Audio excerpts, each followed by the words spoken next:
Shalom. What I would like to talk to you guys about is I've had three dreams. One of them concerns my trip to Israel, and the Lord showed me that I shouldn't go. He showed me that it was closed for now, and although I'd like to go and it would be fun for me, that wasn't what I was supposed to do. In fact, I could get trapped there if I went.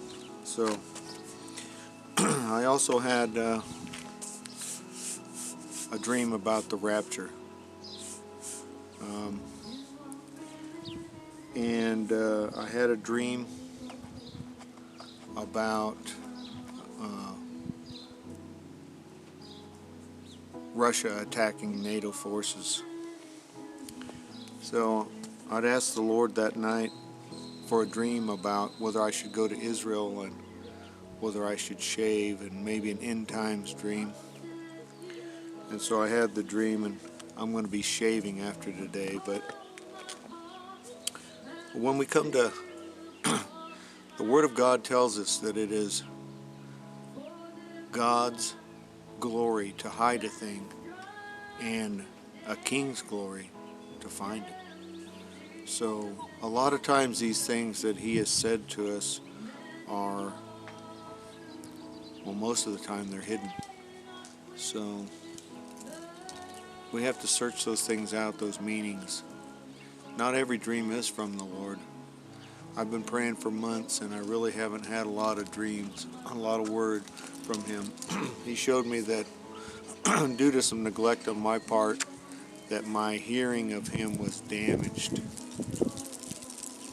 But supposedly it's fixed now, so I don't know what will happen.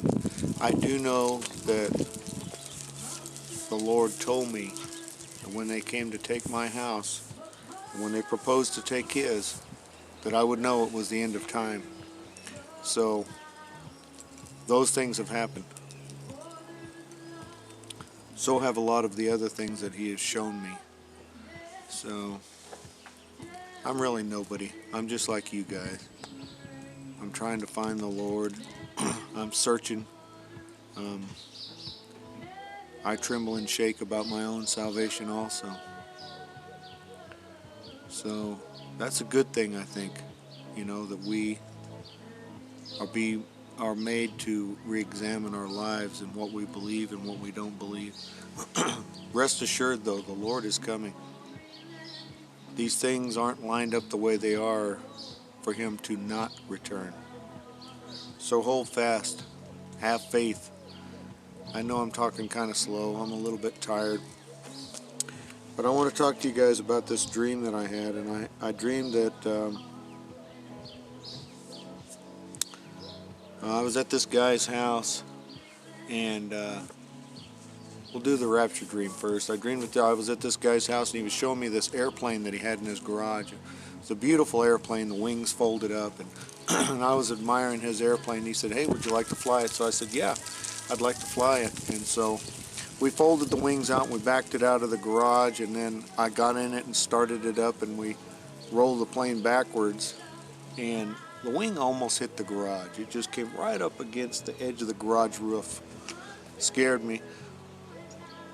I didn't hit, but it came very close, and then we taxied it out onto the roadway. It was in a residential area near like an open, broken up parking lot type thing, and there was a huge stone archway that paralleled the road. And I idled the plane out there, and it was idling a little bit fast. The guy said, "Idle it down," so I idled the plane down. And I got out to do my pre-flight inspection, and I noticed this aircraft had this round ring in the back of it, and it had 3 pins that were equally spaced. And if you tied those pins together with a wire, it would cause the control surfaces to be controlled together, so that you could do coordinated turns and things like that. And then after I did my pre-flight and I noticed that, I noticed there was a broken headphone on the ground. It was the left headphone, and it was damaged by dogs chewing on it. And then I found a second one that was damaged even less, and then I got in the plane, and I told the guy, look, I found these, and he's like, yeah, it's okay. And I knew that I'd neglected those headphones, and that's what caused the damage to them. And then he gave me a new set of headphones. And I told him, I said, hey, this plane has the ability to tie the control surfaces together so you can do coordinated turns. And he says, well, he says, that's really interesting. Why would you want to do that? And I said, well, it keeps people from, having accidents on takeoffs and landings.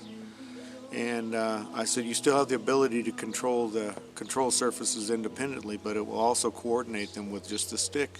And I said, there's a book called Stick and Rudder written in the 30s about all these planes that had crashed, and they'd found them with the stick bent all the way back against the guy's chest, and it takes about 2,000 pounds to bend that stick in those planes, and they were bent back because people believe that what makes the airplane go up or go down is that stick, and that's not it. That merely controls the attitude of the nose. Forward speed is what controls whether the airplane goes up or goes down. And so we talked about that, and he thought that was very interesting. And then he said to go ahead and idle the plane up and let's go, And this huge archway that was there was made out of stone. And I said, well, have you ever, went out and flown this way? He said, oh yes, many times. And on the roadway near this 2-lane road that we were going to take off on, there were grape vineyards, and the leaves were basically off of them, and the grapes were already harvested. And he said, okay, it's time to go. So I believe, and there was 2 people with me. There was a father and a son, and they got in the back seat of the aircraft. I believe that was a dream from the Lord, talking about the soon departure, the rapture. That's what I believe it is. Janie! And so then I woke up and I said, well, Lord, I ask you about an end times dream and whether I should go to Israel.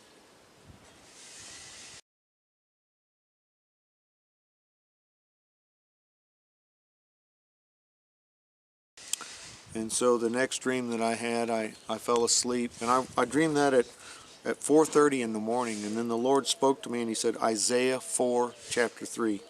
So take a look at that. Isaiah 4 verse 3. And then so I went to sleep, and then the next dream I had, I woke up at 6, but I fell back asleep again. And in the next dream I had, I dreamed that I was in a huge factory, and my son was there and my wife was there, and there were all these people there, and there was tables, and they had all their stuff, like from their houses, like they'd hurried up and moved there to this big factory. And it was kind of a green colored factory inside, and it had the small roof on top that has the skylight windows in it so it lights the factory up. And the people were milling about, and there was a puppy there, and my son was saying, we could feed this puppy this milk product. It was kind of like string cheese. It was real rubbery. And I was feeding the puppy this milk product, and the puppy began to choke. He says, oh yeah, sometimes they'll choke on that. You got to be careful. And then the puppy died. And so I was trying to resuscitate it, and I worked and worked and worked on it, and finally I got it to come back to life by breathing over its nose and its mouth. And I got the cheese out of there and brought it back to life. And it was all sweaty. And then the next thing, I was standing near the back of the building at a double door, and there were 3 men there with me, and we were talking. And the one gentleman was fairly tall, like 6'3", and he was kind of balding and had black hair, but he was in his early 40s or late 30s. And a siren rang out. Rah, rah, 3 times, and then over the intercom it said that Russian forces had just attacked NATO near the Ukraine. And it said that they were mostly British forces that were killed. And so there was a back and forth, they said, over the intercom, and then they said that the ICBMs were coming in 20 minutes. They said that, or I said it to the guy, and I said the ICBMs are going to be here in 20 minutes. We only have 20 minutes. And then I said, I told you so. I told you this was going to happen. I kept repeating that to the guy, and he just had his mouth open, you know, like, oh, in shock. And he had these really faint green eyes. And I looked out towards these open fields, and I saw 12 ICBMs launch from that field area. It was several miles wide, and they streaked upwards.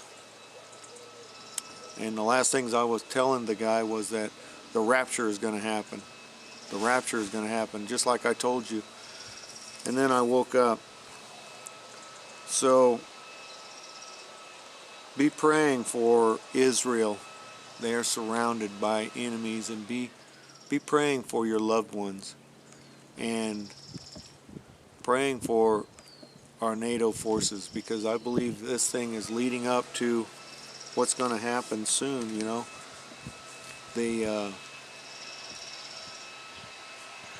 Russia is trying to take back parts of the old Soviet Union to rebuild their country again.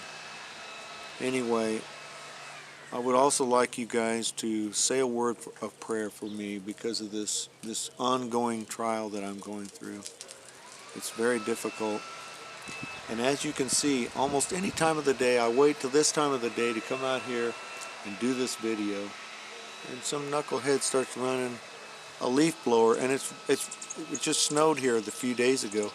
Like 3 days ago, it snowed. The ground is wet. Why would you need to run a leaf blower? Satan is at work everywhere. But I want you guys to